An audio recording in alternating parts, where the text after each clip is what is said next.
So good morning guys और आपके क्रिक exam channel में आप सभी का स्वागत है। तो आज के इस वीडियो में 3 अक्टूबर के इंपॉर्टेंट करंट अफेयर्स को हम लोग कवर करेंगे। तो हमारा पहला प्रश्न क्या है, हाल ही में अंतरराष्ट्रीय अहिंसा दिवस ये कब मनाया गया? तो आंसर होगा 2 अक्टूबर को। 2 अक्टूबर को महात्मा गांधी जी का जन्मदिन होता है और इसी दिन international day of non violence के रूप में हम मनाते हैं। ये दिन शिक्षा और जन जागरूकता के माध्यम से अहिंसा के संदेश को प्रसारित करने का एक अवसर है। अच्छा, 2 अक्टूबर को महात्मा गांधी जी का जन्मदिन तो होता ही है, साथ में लाल बहादुर शास्त्री जी का भी जन्मदिन होता है। और आपको याद होगा इन्होंने ही नारा दिया था, कौन सा? जय जवान जय किसान। अच्छा, इंपॉर्टेंट डे वाला क्वेश्चन है। तो अभी तक 1 अक्टूबर को कौन सा डे मनाया हमने? वृद्ध व्यक्तियों का अंतरराष्ट्रीय दिवस, international day of older person. इसके अलावा 1 अक्टूबर को वर्ल्ड वेजिटेरियन डे और इंटरनेशनल कॉफी डे के रूप में भी मनाया था। बढ़ते हैं आगे। फिर है, हाल ही में श्रम व रोजगार मंत्रालय में नए सचिव किसे नियुक्त किया गया? तो आंसर होगा अपूर्व चंद्रा को। तो अभी अपूर्व चंद्रा को श्रम व रोजगार मंत्रालय में नए सचिव के रूप में नियुक्त किया गया है। अच्छा, हमारे श्रम व रोजगार मंत्री कौन है? Labour and employment minister. तो आंसर होगा संतोष कुमार गंगवार। बाकी पीडी वाघेला अभी try telecom regulatory authority of India के नए अध्यक्ष बने। नवतेज बल माइक्रोसॉफ्ट इंडिया के एग्जीक्यूटिव डायरेक्टर बने थे और Anil Jain all India tennis association के नए प्रेसिडेंट बने हैं। तो ये भी ध्यान रखना नाम। बढ़ते हैं आगे।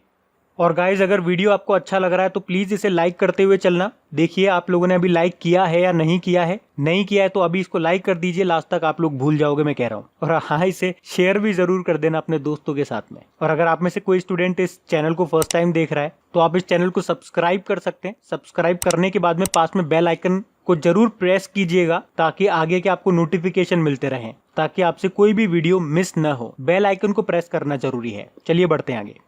फिर है, हाल ही में किसे सत्तावादी हिंदू राष्ट्रवाद के उदय पर दृढ़ रिपोर्टिंग के लिए सम्मानित किया जाएगा? तो आंसर होगा राणा अय्यूब को। तो खोजी पत्रकार हैं ये राणा अय्यूब, जिनको अभी 10 अक्टूबर को सत्तावादी हिंदू राष्ट्रवाद के उदय पर दृढ़ रिपोर्टिंग के लिए सम्मानित किया जाएगा। उन्हें एक US based non profitable organisation Muslim public affairs council के द्वारा सम्मानित किया जाएगा। क्या नाम है? राणा अय्यूब। बाकी Iqbal Singh Chahal Covid crusader award 2020 पाने वाले पहले भारतीय प्रशासनिक बने ये। और Sachin Awasthi global humanitarian award मिला था इनको। और फ्रेया ठकराल 2020 का डायना पुरस्कार मिला था इनको। तो ये नाम भी ध्यान रखना, ये सारे नए नाम है। बढ़ते हैं आगे। फिर है, हाल ही में किस राज्य ने जो कंधई का पोस्ट कार्ड जारी किया? तो आंसर होगा उड़ीसा। अच्छा, सबसे पहले मैं आपको बता दूं, अभी 1 अक्टूबर को ही हमने वर्ल्ड पोस्ट कार्ड डे के रूप में भी मनाया है।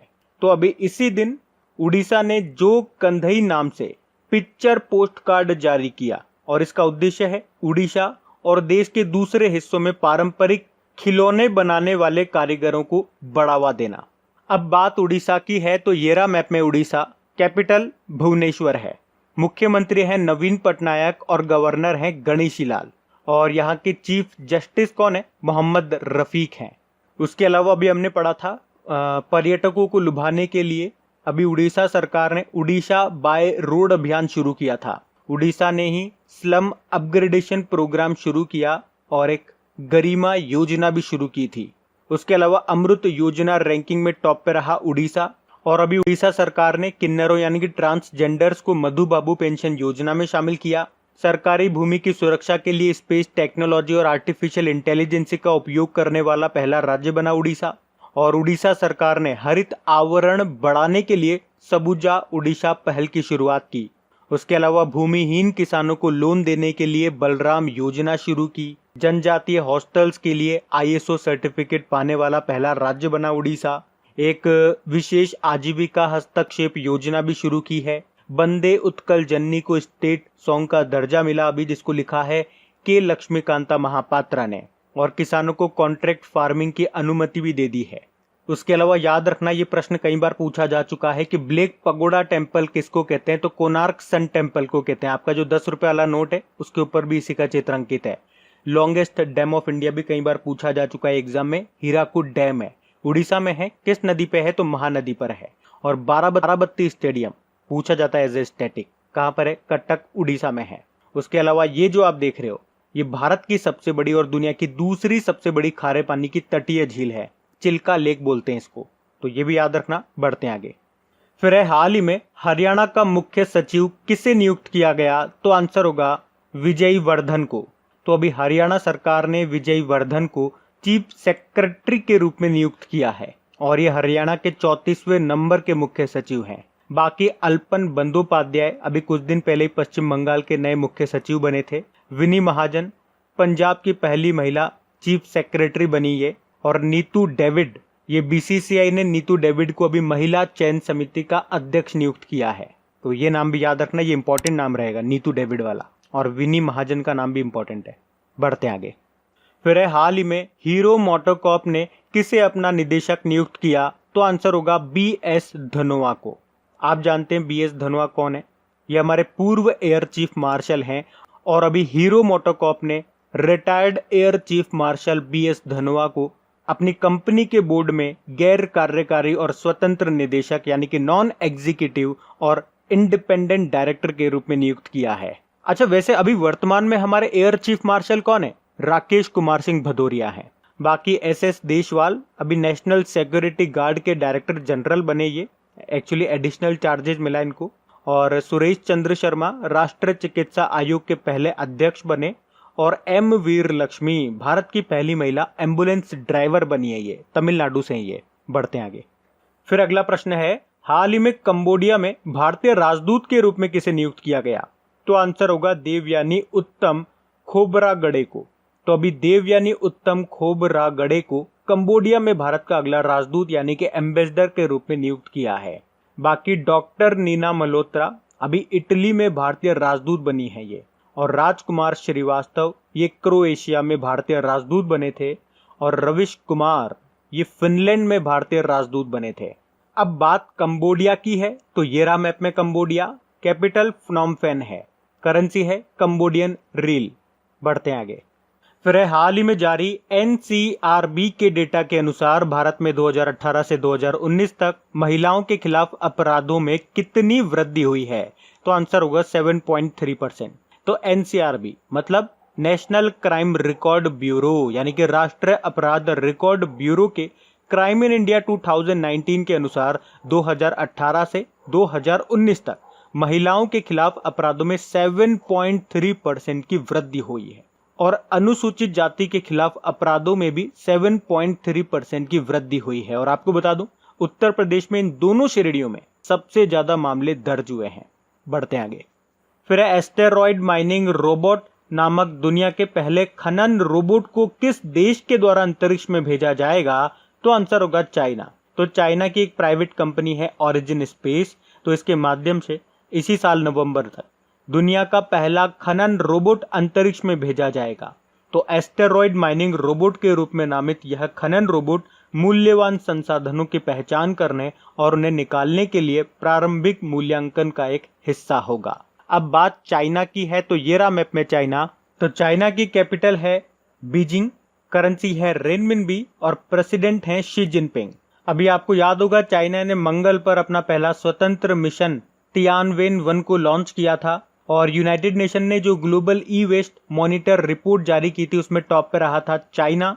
और चाइना सशस्त्र व्यापार संधि आर्म्स ट्रेड ट्रीटी में शामिल होगा। उसके अलावा चाइना ने भी लॉन्ग मार्च 5 रॉकेट को भी लॉन्च किया था। इसके अलावा कुछ गेम्स में आपको बता दूं जो चाइना में होंगे। 2022 में जो आपके एशियन पैरा गेम्स होंगे ये चाइना में होंगे और इसका शुभंकर क्या होगा, मैस्कट फेई फेई। उसके अलावा तीसरे एशियन यूथ गेम्स ये आपके 2021 में होंगे चाइना के शांटाओ में। और 19वें एशियन गेम्स ये भी आपके चाइना में होंगे, चाइना के हांगझाओ में। और इसका जो मैस्कट है वो है स्मार्ट ट्रिपलेट, ये 2022 में होंगे। बाकी इसकी कैपिटल जो बीजिंग है वहां पे 2022 में आपके विंटर ओलंपिक गेम्स होंगे जिसके शुभंकर क्या है, बिंग ड्वेन ड्वेन और श्वेन रॉन रॉन। तो ये पॉइंट भी ध्यान रखना। बढ़ते हैं आगे। फिर है इसरो ने अपना शुक्र मिशन यानी कि वीनस मिशन कब शुरू करने की घोषणा की है, तो आंसर होगा 2025। तो इसरो ने वर्ष 2025 तक अपने वीनस मिशन को लॉन्च करने की योजना बनाई है। और फ्रांस की स्पेस एजेंसी भी इस मिशन में साथ देगी। अच्छा, फ्रांस की स्पेस एजेंसी का नाम क्या है? जैसे कि भारत की स्पेस एजेंसी है इसरो, उसी तरह से फ्रांस की स्पेस एजेंसी है CNES, यानी कि सेंट्रल नेशनल डेट्यूट स्पेशल। और वैसे आपको बता दो, अभी वर्तमान में दोनों देश इसरो के मानव अंतरिक्ष मिशन गगनयान पर काम कर रहे हैं, जिसका उद्देश्य है 2022 तक 3 भारतीयों को अंतरिक्ष में भेजना। अब बात इसरो की है। इसरो मतलब होता है इंडियन स्पेस रिसर्च ऑर्गेनाइजेशन, जिसकी स्थापना हुई थी 1969 में। इसके चेयरमैन कौन है? के शिवन है, जिनको रॉकेट मैन ऑफ इंडिया के नाम से भी जाना जाता है। ये याद रखना, ये प्रश्न एग्जाम में आपका पूछा जा चुका है कि रॉकेट मैन ऑफ इंडिया के नाम से किन्हें जाना जाता है। और अभी इनको एक अवार्ड भी मिला था, वॉन कर्मन पुरस्कार 2020। मोटो क्या है इसरो का? Space technology in the service of human kind. अच्छा, अभी हम लोगों ने पढ़ा था इसरो के साथ एक स्पेस इनोवेशन कम इंक्यूबेशन सेंटर स्थापित करने वाला देश का पहला यूनिवर्सिटी बना था। कौन सा? उड़ीसा का वीर सुरेंद्र साई टेक्निकल यूनिवर्सिटी। बढ़ते हैं आगे। फिर है वर्ल्ड हेल्थ ऑर्गेनाइजेशन के अनुसार किस दशक को डेकेड ऑफ हेल्दी एजिंग नाम दिया गया? तो आंसर होगा 2020 से लेके 2030 तक को। तो अभी वर्ल्ड हेल्थ ऑर्गेनाइजेशन ने 2020 से लेके 2030 को डेकेड ऑफ हेल्दी एजिंग के रूप में नामित किया गया है। अब WHO की बात है तो कुछ इंपॉर्टेंट पॉइंट्स मैं आपको बताता हूँ। सबसे पहले तो याद रखो, इसकी स्थापना हुई थी 7 अप्रैल 1948 को, और यही कारण है हम 7 अप्रैल को वर्ल्ड हेल्थ डे के रूप में मनाते हैं। इसका हेडक्वार्टर आप याद रखो, कई बार एग्जाम में पूछा जा चुका है, जेनेवा स्विट्जरलैंड में है, और इसके डायरेक्टर जनरल हैं टेड्रोस अधानम गेब्रेयेसस। और WHO की प्रमुख साइंटिस्ट का नाम है सौम्या स्वामीनाथन, और अभी इनका नाम न्यूज में भी था, इन्हें तमिलनाडु मुख्यमंत्री का विशेष पुरस्कार मिला था। उसके अलावा WHO एक डे भी मनाता है, वर्ल्ड नो टोबैको डे। कब? 31 मई को। और अगर मैं आपसे पूछूं या एग्जामिनर पूछे World No Tobacco Day award किसे मिला इस साल का, तो भारत का ही एक NGO है सीड्स नाम का, उसको मिला था। उसके अलावा WHO ने 2020 को नर्स और मिडवाइफ वर्ष के रूप में भी नामित किया था, ये भी आपको याद होगा। बढ़ते हैं आगे। फिर है हाल ही में IPL में 5000 रन पूरे करने वाले तीसरे खिलाड़ी कौन बने? तो आंसर होगा रोहित शर्मा। रोहित शर्मा ने IPL में 5000 रन पूरे कर लिए हैं, और इस तरह से रोहित शर्मा ये मुकाम हासिल करने वाले दुनिया के तीसरे खिलाड़ी बन गए हैं। ये मुंबई इंडियंस के कैप्टन हैं। अभी आपको पता है IPL का 13वां संस्करण चल रहा है यूनाइटेड अरब अमीरात में, और इसमें रोहित शर्मा ने किंग्स 11 पंजाब के खिलाफ खेलते हुए ये मुकाम हासिल किया है। अच्छा, ये दुनिया के तीसरे खिलाड़ी बने हैं ऐसा करने वाले। इससे पहले 2 कौन है? विराट कोहली और सुरेश रैना। बाकी IPL से अभी हमने 2 क्वेश्चन पढ़े थे, आपको याद होगा। अभी महेंद्र सिंह धोनी ने IPL में एक ही टीम के लिए 100 मैच जीतने का रिकॉर्ड बनाया, और अली खान का नाम भी याद रखो, क्योंकि IPL लीग में शामिल होने वाले पहले अमेरिकी खिलाड़ी हैं ये। तो अब बात करेंगे कल के वीडियो में पूछे गए प्रश्न के उत्तर की। तो कल के वीडियो में आपसे पूछा गया था, अभी किसे यूनाइटेड नेशन डेवलपमेंट प्रोग्राम ने स्पेशल ह्यूमैनिटेरियन एक्शन अवार्ड से सम्मानित किया? तो आंसर होगा सोनू सूद को। आप सभी ने प्रश्न का बिल्कुल सही उत्तर दिया है। और गाइज, अगर वीडियो अच्छा लगा हो तो कम से कम वीडियो को लाइक जरूर करना, और अपने दोस्तों के साथ में इस वीडियो के लिंक को एक बार शेयर जरूर कर देना। तो गाइज, इन सभी क्वेश्चंस का क्विज बना करके मैंने एप्लीकेशन पे अपलोड कर दिया है। तो अगर आपने वीडियो बिल्कुल ध्यान से देख लिया है तो वहां जाइए और इन सभी क्वेश्चंस का आप प्रैक्टिस लगा लीजिए, ताकि ये सारे क्वेश्चंस आपको अच्छी तरीके से याद हो जाए। और जो नए स्टूडेंट इसे पहली बार देख रहे हैं, आपको बता दूं कि क्विज में अब रैंकिंग फीचर भी ऐड हो चुका है। तो अगर आप कम समय में ज्यादा से ज्यादा क्वेश्चन राइट करते हो तो आपका नाम आपके फोटो के साथ टॉप 10 स्टूडेंट्स में आपको दिखाई देगा। आपको ही नहीं, जितने भी लोग क्विज लगाएंगे उन सबको दिखाई देगा, कुछ इस तरीके से, ताकि आपको भी एक अंदर से मोटिवेशन मिल सके कि आपको भी यहां तक पहुंचना है, ताकि सब लोग आपको टॉप 10 में देख सकें।